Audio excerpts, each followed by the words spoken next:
Hello दोस्तों, welcome to with your valley. आज का हमारा टॉपिक है कैलेंडर। आज हम बात करेंगे कैलेंडर पर। ये एक ऐसा टॉपिक है जो कि उसमें भी आता है, कंपटीशन में भी आता है, और हमको भी कभी कभार सोचना पड़ जाता है कि ये डेट है तो इस डेट पर हम अगर कैलकुलेट करें तो कौन सा डे होगा। तो इस तरीके के जब क्वेश्चंस आते हैं तो हमको कुछ तरीके होते हैं। भाई हम रेगुलर से तो निकाल नहीं सकते, तो एक्चुअल में हमारे निकालने के लिए क्या करना पड़ता है, हमें कुछ तरीके यूज करना पड़ते हैं। तो मैं यहाँ पर सबसे पहले बात कर लेता हूँ कि हमारा जो है कैलेंडर में यूज क्या होगा। ईयर, कैलेंडर में होती है वर्ष। यहाँ पर वर्ष दो तरीके की होती है। एक होती है हमारी नॉर्मल ईयर जिसमें 365 डेज होते हैं, ठीक है। एक होती है हमारी लीप ईयर जिसमें 366 डेज होती है, ठीक है दोस्तों। तो हमारे जो ईयर होती है इतनी होती है। वर्ष और माह, माह मतलब मंथ। अगर हम मंथ की बात करें तो मंथ कितने होते हैं, 12 मंथ होते हैं। 12 मंथ होते हैं, और इवन 12 मंथ के साथ साथ हम आगे देखें तो 12 मंथ में भी हर महीना अलग नहीं होता है। हर महीने में, एक महीने में 30 दिन होंगे, दूसरे महीने में 31 दिन होंगे, तीसरे महीने में 30 दिन होंगे, चौथे महीने में 31 दिन होंगे। ऐसे होते होते साथ में एक महीना ऐसा होता है जो कि फरवरी है। फरवरी के महीने में क्या होता है, 28 डेज होते हैं। ये नॉर्मल ईयर में होता है। यहीं पर ये कब होता है, नॉर्मल ईयर में। अगर हम बात कर लें लीप ईयर की, तो लीप ईयर के अंदर क्या होता है, 29 डेज हो जाते हैं। 4 साल तक 28 डेज होते हैं, एक फरवरी में 29 डेज हो जाते हैं। ये तो है हमारा क्या होता है, ये लीप ईयर में 29 डेज होते हैं। ये हमारा एक साल का कैलकुलेशन होता है। भाई अब इसके आगे हम बात कर सकते हैं कि एक दिन 365 दिन होते हैं, 366 डेज होते हैं। इसके अलावा उसमें आपका जो है मंथ्स होते हैं 12। उसके अलावा देखा जाए तो वीक्स होते हैं। हर महीने में 4 हफ्ते होते हैं, हर हफ्ते में 7 दिन होते हैं, हर दिन में 24 घंटे होते हैं, हर घंटे में 3600 सेकंड होते हैं। तो ये एक अलग कैलकुलेशन है जो कि आपको आती भी है और मैं आपको बताता भी आ रहा हूँ, ठीक है दोस्तों। तो अब इसके बाद हम बात करेंगे, देखो लीप ईयर बात कर लेते हैं। लीप ईयर कौन सी होगी, हमको कैसे पता चलेगा कि लीप ईयर क्या है। आप इसको देख लीजिए, नोट कर लीजिएगा, मैं आपको आगे चलता हूँ। बात करते हैं हम लीप ईयर की।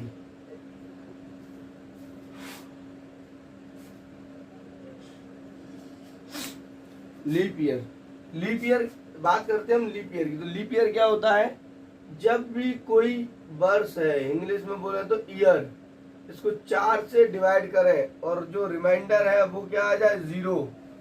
This is leap year. यहीं पर एक बात समझने वाली आती है, यहाँ हम 4 से डिवाइड कर रहे हैं। अगर शताब्दी वर्ष हो, इसका मतलब 00 वाली आ जाए तो 400 से डिवाइड करेंगे। ये थोड़ा सा याद रखने वाला टर्म है, ठीक है दोस्तों। आप इसको बड़ी आसानी से कर सकते हो, ठीक है। शताब्दी वर्ष,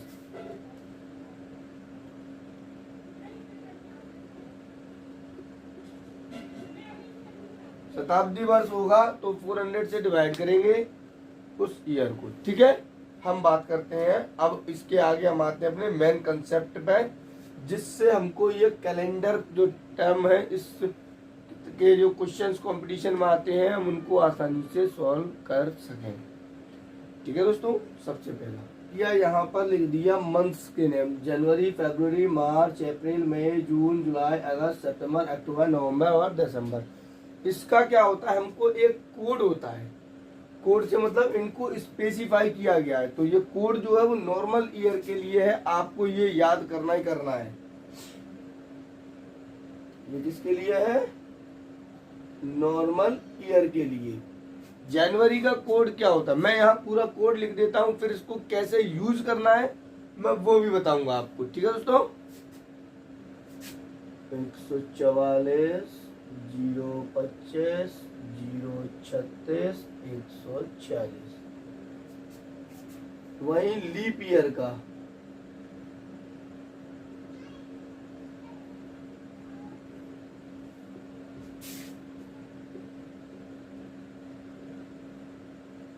मतलब कहने का यह है कि अगर नॉर्मल ईयर होगा तो जनवरी का जो कोड है वो 1 होगा, फरवरी का कोड जो है 4 होगा, मार्च का कोड जो है 4 होगा, अप्रैल का कोड जो है आपका 0 होगा। ठीक है दोस्तों, अगर हम देखें, हम यहाँ पर क्या देख रहे हैं, ये जो कोड है हमें क्लियर हो गया। जनवरी का कोड 1 है, नॉर्मल ईयर में, लीप ईयर में 0, फरवरी में 4 है, लीप ईयर में 3। एक चीज देखने वाली बात मैं आपको बता देता हूँ, इतना कोड तो आपका लीप ईयर में और नॉर्मल ईयर में सेम है, सिर्फ ये चेंज हो जाता है। क्यों हो जाता है? क्योंकि आपको पता है लीप ईयर के अंदर एक दिन बढ़ जाता है। ठीक है, इसके साथ साथ क्वेश्चन हम यहाँ नीचे कर लेंगे। ओके, अभी हम इसके आगे देखते हैं। हमारे वीक में कितने डे होते हैं? Sunday, Monday, Tuesday, Wednesday, Thursday, Friday, Saturday. ठीक है, Sunday, Monday, Tuesday, Wednesday, Thursday, Friday, Saturday. इसका होता है 1 2 3 4 5 6 7 या 0। हमारा जो हफ्ता है वो आपका बोलने में संडे से शुरू होता है, वैसे मंडे से होता है। तो पहला क्वेश्चन ही हम ले लेते हैं ऐसा जिसको सभी को पता है क्या हो सकता है। 15 अगस्त 1947। इसके लिए हमको कुछ चीजें चाहिए होंगी, जैसे हमारी तारीख डेट क्या है? 15। फिर आएगा आपका मंथ कोड क्या है? देखिए, अगस्त का कोड क्या है? 3।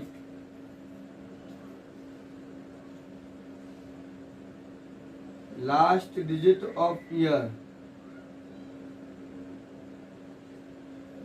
47।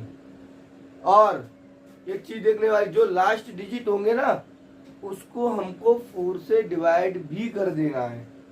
ठीक है, हमने किया 47 को 4 से डिवाइड किया तो 4 1 जा 4 और 7 आया, 4 1 जा 4, 3 आया। ये ऐसे ही छोड़ देगा, तो जो क्वेश्चन आएगा वो भी हमने लिख दिया। अब इसको जोड़ो कितना? 5 7 3 10, 10 और 6 16 का 6 कैरी 1 1 2 और 4 और 2 6 और 1 7, 76 आ गया। यहाँ देखें, इन सब का सम कितना आया? 76। इवन 76 से हमारा आंसर नहीं आता है ना, तो आएगा कैसे? 76 को जो है डिवाइड किया हमने 7 से, क्योंकि हमारे हफ्ते में दिन होते हैं 7 से हमने डिवाइड किया, 7 बन जा 7। अब आया 6, ये तो डिवाइड होगा ही नहीं, तो जो रिमाइंडर आ रहा होता है वो वाला किस दिन का कोड है? फ्राइडे का। आप जाके चेक कर सकते हैं, 15 अगस्त 1947 को जो है फ्राइडे था। एक एग्जाम्पल और लेंगे हम, अभी कोई सा भी लेंगे, आप इसको देखिए पहले ध्यान से समझे। हो गया? चलो अब देखिए, अपन यहाँ पे ये तो हो गया। हम इससे और भी कई आप निकाल के मुझे कमेंट में बताएंगे। इसको आपको लिखा रहने देता हूँ, मैं होमवर्क लिख रहा हूँ। देखिए 3 जनवरी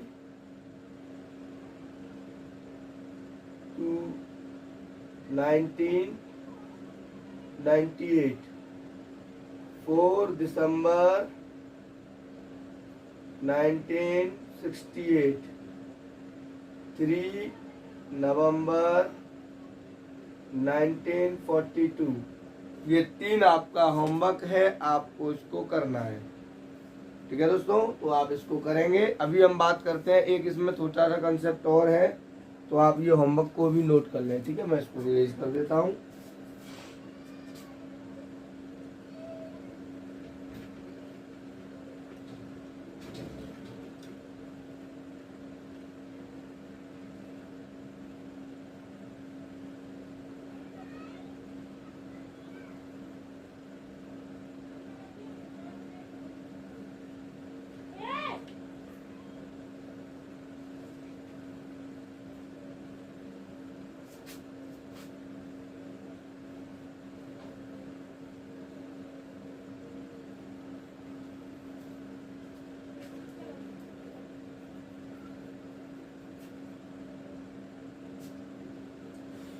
हमने यहाँ पर नोट किया कि अभी तक क्या थे हमारे जो सवाल थे वो सारे के सारे 90s में थे, इस रेंज के थे, इससे लेके और 2000 के बीच के थे। अगर कहीं हमको सवाल ऐसे आ जाए जो 19 से पीछे चला गया, जनरली कहा यह जाता है और ऐसा बिहेवियर एग्जाम्स का रहा भी है कि जो आपसे सवाल पूछे जाते हैं वो सवाल सिर्फ और सिर्फ 3 दशक में पूछे जाते हैं। हम 21वीं सदी में चल रहे हैं, 20वीं सदी पिछली थी और उससे पीछे 19वीं सदी।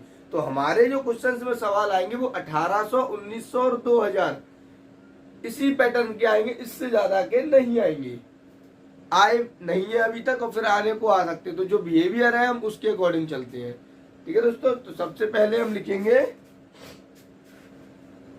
अगर 1800 से लेके 1899 का बीच का आ जाए तो हमको क्या करना है। अगर हमारा 1900 से लेके 1999 तक आ जाए तो क्या करेंगे। और अगर 2000 से लेके 2099 तक आ जाए तो सबसे पहले क्या है 1800 से 1899 के बीच में अगर बात आएगी तो जो आंसर आएगा, अभी हमारा जो आंसर आ रहा था सेम हमने क्या किया, हमारा Sunday, Monday, Tuesday, Wednesday, Thursday, Friday, Saturday ये नंबर थे। इनके कोड भी थे 1 2 3 4 5 6 और 7 और 0। तो अगर हमें क्या पता चले कि वो सन हमारी 1800 से 1899 है, 1800 टू 1899 है, तो हम क्या करेंगे, हम क्या करते हैं इसका जो रिमाइंडर आता है, जो आंसर आ रहा होता है, शेष होता है, उसमें +2 कर देते। ये याद रखने वाली चीज है। इसको हमने कैलकुलेट किया था एज इट इफ छोड़ देते हैं, हम जैसा है वैसा छोड़ देंगे।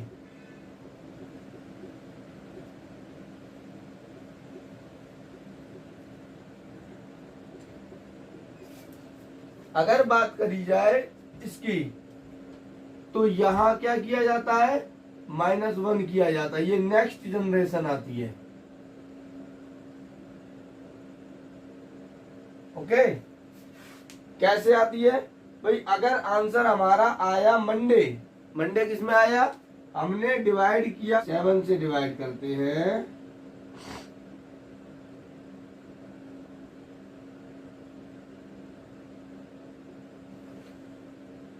तो मेरा 2 आंसर आ रहा है। और ये 2 जो आंसर आ रहा है ये हमारा आंसर, अगर ये हम इसमें देखेंगे 1900 टू 99 ईयर में तो ये सही है। 2 से मतलब मंडे। लेकिन यहीं पर अगर ये इस रेंज में आ जाता है नेक्स्ट जनरेशन में, तो आंसर क्या होगा मेरा, -1 करने पर 1 आएगा। इसका मतलब आंसर हो जाएगा संडे। वहीं पर अगर मैं दोबारा से देखूं, यही आंसर मेरा अगर इस कैटेगरी में आ जाता है तो मेरा आंसर था क्या, 2। मेरे को +2 करना पड़ेगा। 4 किसका कोड है, 4 हमारा वेडनेसडे का कोड है। और हमारा जो आंसर है वो आ जाएगा। तो आपको जो याद रखने लायक चीजें हैं वो क्या है, ये आपको याद रखना है, ये आपको याद रखना है, ये आपको याद रखना है। और एक और चीज भाई, हमको कोड भी तो याद रखना है, पैटर्न याद रखना है, कोड याद रखना है। चलो मैं आपको एक लास्ट टाइम कोड को फिर से रिपीट करवा देता हूँ, देखता हूँ कितने लोगों को याद है। आप मेरे साथ रिपीट करते हुए लिख दें उसको। 144,025,036,146 ये तो कोड है। डाल देते, जनवरी, फरवरी, मार्च, अप्रैल, मई, जून, जुलाई, अगस्त, सितंबर, अक्टूबर, नवंबर और दिसंबर। ठीक है दोस्तों, तो उम्मीद है कि ये जो तरीका मैंने कैलेंडर का बताया है आपको बड़ी आसानी से आ जाएगा। होमवर्क मैंने आपको दे ही दिया था, आप जरा करके देखें और मुझे बताएं कि आपको कहीं कोई परेशानी तो नहीं आ रही। ठीक है दोस्तों, तो आज के लिए हम यहीं पर रोकते हैं, फिर किसी और टॉपिक में मिलेंगे। थैंक यू दोस्तों।